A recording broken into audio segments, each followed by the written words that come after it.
جب دل گھبرانے لگے اور آنکھوں سے آنسو آنے لگے، صرف ایک کام کرنا، اپنی ہاتھ اللہ تعالیٰ کے سامنے دعا کے لیے اٹھانا، چاہے کچھ نہ کہنا، لیکن اللہ تعالیٰ سب سمجھ جائے گا، آپ کی درد کو، آپ کی تکلیف کو، آپ کی ضرورت کو۔ بے شک اللہ ہر چیز پر قدرت رکھتا ہے۔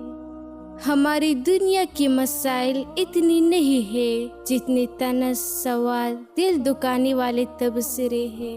اگر صرف زبان روک لے جائے تو لوگوں کی دلوں کی تکلیف کم ہو جائے گی اور بہت سی دلوں کو سکون ملے گا۔ میں اللہ کی پناہ مانگتی ہوں ان آنکھوں سے جو ہماری زندگیوں پر نظر رکھتی ہے، جیسے وہ ہماری تباہی کا انتظار کر رہے ہو، اور ان نفسوں سے جو ہماری کامیابی پر اداس ہوتی ہے، جیسے وہ ہماری راہ میں رکاوٹ بننا چاہتی ہو۔ میں اللہ کی پناہ مانگتی ہوں ان دلوں سے جو حسد کی بیماری سے بھرے ہیں اور وہ ہماری چیزوں کی خواہش کرتی ہے، حالانکہ ان کے پاس بھی بہت کچھ ہے۔ یا اللہ، ہمیں ان سے بچا اور اپنے حلقوں کی شر سے محفوظ رکھ اور انہیں اپنی ذات میں ہی مشغول کر دے۔ اللہ تمہارے دل سے کسی چیز کا خیال تب تک نہیں نکالتا جب تک تمہارے نصیب میں اس کی ملنے کی گنجائش ہوتی ہے۔ گناہ میں لذت ہوتی ہے، لیکن یہی تو امتحان ہوتا ہے۔ گناہ کی لذت ختم ہو جاتی ہے، پھر گناہ باقی رہ جاتا ہے۔ نیکی کی تکلیف ختم ہو جاتی ہے، لیکن نیکی باقی رہ جاتی ہے۔ تم میں سب سے بہتر وہ ہے جو اپنے اخلاق میں سب سے اچھا ہو، اور سب سے زیادہ بہتر وہ ہے جو اپنے گھر والوں کے لیے سب سے بہتر ہو۔ جو نرم دل ہوتا ہے اللہ ایسی عزت عطا کرتا ہے۔ جب رب تمہیں گرا دیتا ہے تو وہ دراصل دنیا سے تمہارا رشتہ توڑ رہا ہوتا ہے تاکہ تم صرف اس کی ہو جاؤ، کیونکہ لوگ تب تک ساتھ دیتے ہیں جب تک فائدہ ہو۔ دوسروں کو گرانے کے چکر میں لوگ آخرکار خود ہی گر جاتے ہیں، لیکن سبق پھر بھی حاصل نہیں کرتے۔ جب لوگ آپ کی معیار کو نہیں پہنچ پائے گی تو وہ آپ کے کردار پر انگلیاں اٹھائیں گی۔ عورت زیادتی برداشت نہیں کرتی، یہ تو اپنی مرد کو اپنی طرف کمر کر کے سونے کی اجازت نہیں دیتی۔ ہمارا وہم ہے کہ دوسری عورتوں کی طرف منہ کرنے کی اجازت دے گی۔ عورت کی عزت کرنے والا مرد اپنی ماں کی تربیت کا بہترین مظہر ہے۔ ہمارا غم کبھی ختم نہیں ہوتا، کیونکہ جن کے ساتھ ہمارا تعلق ہوتا ہے وہ والدین اور اولاد جیسے ہوتا ہے۔ اگر وہ بھی جل جائے تو ہم یتیم ہو جاتے ہیں، اور جب کوئی یتیم ہو جائے تو اس کا غم ہمیشہ کے لیے رہ جاتا ہے۔ مت کرو ان ہاتھوں سے اتنا ظلم صاحب، ہاتھ جب گواہی دیں گے تب تمہارا منہ بند رہے گا، تب تم کیا کرو گے؟ ایمان والو، اللہ سے ڈرو۔ مجھے معلوم نہیں انسان کی تعریف، مگر میری نظر میں وہ اچھا ہے جو کسی کی دکھ نہیں دیتا۔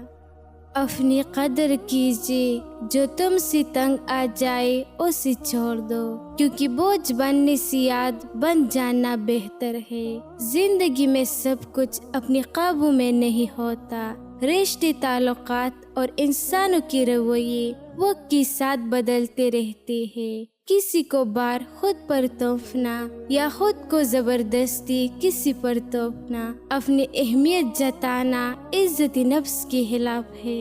اگر کوئی تمہاری موجودگی سے بوجھ محسوس کرے تو پیچھے ہٹ جانا ہی بہتر ہے۔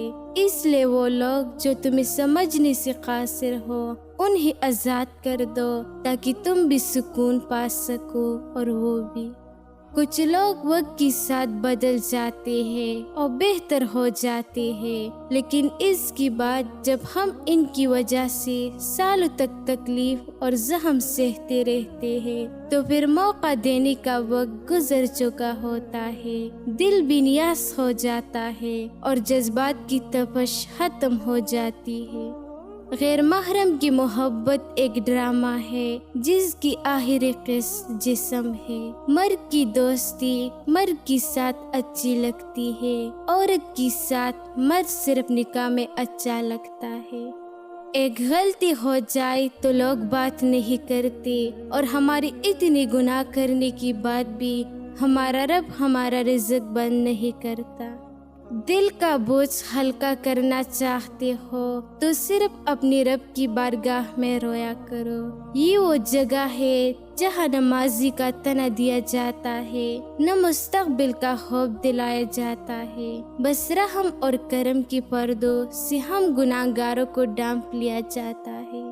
اپنی خوشی کا آغاز باپ کو گلے لگا کر کرے۔ یاد رکھے، باپ بوڑھا ہو کر نہیں مرتا، اکیلا ہو کر مرتا ہے۔ بوڑھی والدہ کچھ کرے یا نہ کرے، سرتہ پر بیٹھی رہے تب بھی لگتا ہے گھر میں ایک سکون کا گناہ سایہ ہے۔ اللہ ہر ماں باپ کو سلامت رکھے۔ کبھی تم دوسروں کے لیے دل سے دعا مانگ کر تو دیکھو، تمہیں اپنے لیے دعا مانگنے کی ضرورت ہی نہیں پڑے گی۔ زندگی میں بس ایک ہی رول رکھو، سیدھا بولو، سچ بولو اور منہ پہ بولو۔ جو اپنی ہوں گی وہ سمجھ جائے گی، جو مطلبی ہوں گی وہ دور چلی جائیں گی۔ زندگی استاد سے زیادہ سخت ہوتی ہے۔ استاد سبق دے کر امتحان لیتا ہے اور زندگی امتحان لے کر سبق دیتی ہے۔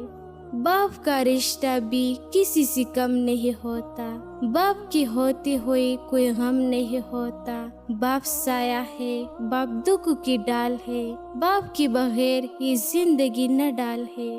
باپ کی دم سے ہے سب خوشیاں زمانے کی، باپ نہ ہو تو جگہ نہیں ملتی سر چھپانے کی۔ ماں باپ کے ساتھ تمہارا برتاؤ دراصل ایک خاموش دعا ہے جو تم روز ان کے سامنے ادا کرتے ہو۔ یہ سلوک ایک ایسی کہانی ہے جس کے الفاظ تم لکھتے ہو لیکن انجام وقت لکھتا ہے، اور وہی انجام تمہاری اولاد تمہیں واپس پڑھ کر سناتی ہے۔ جو محبت، احترام اور صبر آج تم دیتے ہو، کل وہی تمہیں کئی گنا بڑھ کر لٹایا جائے گا، چاہے انسانوں کے ہاتھوں یا خدا کے نظام سے۔ زمزم سے اچھا کوئی فانی نہیں، نماز سے اچھی کوئی عبادت نہیں، قرآن سے اچھی کوئی کتاب نہیں، جمعہ سے اچھا کوئی دن نہیں۔ دولت اتنی کمائے کہ جب آپ بیمار ہو تو آپ کی بچے ڈاکٹر کو لائے، وکیل کو نہیں۔ وہ عورت کبھی خوش قسمت نہیں ہوتی جس کے پاس دنیا کی سارے عیش و عشرت ہو، بلکہ خوش قسمت عورت وہ ہوتی ہے جس کے پاس اپنے شوہر کی سچی اور پاک محبت ہو۔ خیال رکھنا، اپنا ہر کوئی میرے جیسا نہیں ہوگا۔ دل لگانے کو محبت نہیں کہتی، جس کی بنا دل نہ لگے ایسی محبت کہتی ہے۔ کہ جب انسان کا یقین اپنے رب پر مضبوط ہو تو اللہ کوئی نہ کوئی وسیلہ بنا کر بیچ دیتا ہے، اور آگے منزل کا پتہ بھی نہ ہو اور نہیں راستہ تو وہ ناممکن کو ممکن بھی دیتا ہے، چاہے ہر طرف مصیبت ہی کیوں نہ کڑی ہو۔ اپنی وہ نہیں ہوتی جو آپ کی غلطیوں اور عزتوں کا تماشا بنائے، بلکہ اپنی وہ ہوتے ہیں جو آپ کی غلطیوں پر پیار، مان، بھروسے، احترام اور ادب کا پردہ ڈالے۔ خاموشی ایک ایسی عبادت ہے، فرشتہ ایسے لکھ نہیں سکتا، شیطان اسے بگاڑ نہیں سکتا، اور رب کے سوا کوئی ایسی جان نہیں سکتا۔ کون کیا کرتا ہے، کیا کہتا ہے، کیا کہتا ہے، کیا پیتا ہے، ان سب سے خود کو دور رکھو۔ اپنا جائزہ لو، خود سے ملاقات کرو، خود کو اچائی پر مائل کرو، اپنے اندر کی خالی جگہوں کو پر کرنا سیکھو، خود کو بھی کبھی محسوس کر لیا کرو۔ کچھ رونق صرف خود سے بھی ہوتی ہے۔ اے اللہ، مجھے اتنا صبر دے کہ میرا دل ہر حال میں مطمئن رہے۔ اللہ، مجھے اتنا مضبوط بنا دے کہ کوئی مجھے توڑ نہ سکے۔ اے اللہ مجھے اتنا قریب کر دے کہ کسی اور کو مجھے ضرورت نہ پڑے۔ اے اللہ مجھے اپنی اتنی محبت دے کہ کسی اور کی محبت کے لیے نہ ترسو۔ اے اللہ مجھے دنیا کی اتنی سمجھ عطا کر دے کہ میں تیرے ہر فیصلے پر راضی ہو جاؤں۔ اے اللہ مجھے اتنا نواز دے کہ میں کسی کی محتاج نہ رہوں۔ اے اللہ مجھے اپنی یاد میں اتنا مشغول کر دے کہ مجھے کسی کی یاد نہ ستائے۔ اے اللہ مجھے اپنا قریب اتنا کر دے کہ مجھے دنیا کی چاہ نہ رہے۔ اللہ ظالم نہیں ہے، انسان خود اپنے آپ پر ظلم کرتا ہے، خود اپنی لے گڑی گوتا ہے، اور جب اس میں گرتا ہے تو شکوہ اللہ سے کرتا ہے۔ اپنی اعمال اپنی نافرمانیاں یاد نہیں رہتی، اپنی مرضی سے غلط راہ چن کر جب نتائج رلاتے ہیں تب عقل آتی ہے۔ لیکن وہ کریم کہ جو ہوا میرے طرف پلٹ آؤ، خوش نصیب ہے وہ لوگ جو ہدایت پا لیتی ہے۔